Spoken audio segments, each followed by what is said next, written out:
လေးဝဲရီကိုကွန်ပျူတာပေါ့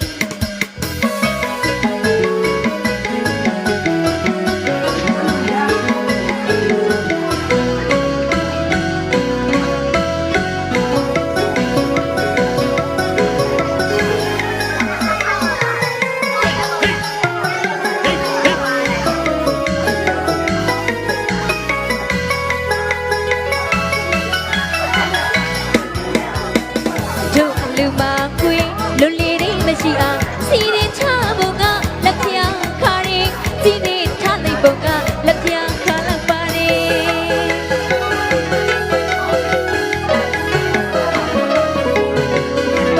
ဒုလေးပါကွေးလူလေးတွေမရှိအောင်စီရင်ချဖို့ကလက်ဖျားခါရင်စီနေချလိုက်ပုံကလက်ဖျားခါလောက်ပါတယ်မန္တဆူလေးနှစ်ပုံနဲ့သမျှလျှက်စီအောင်ဆုံး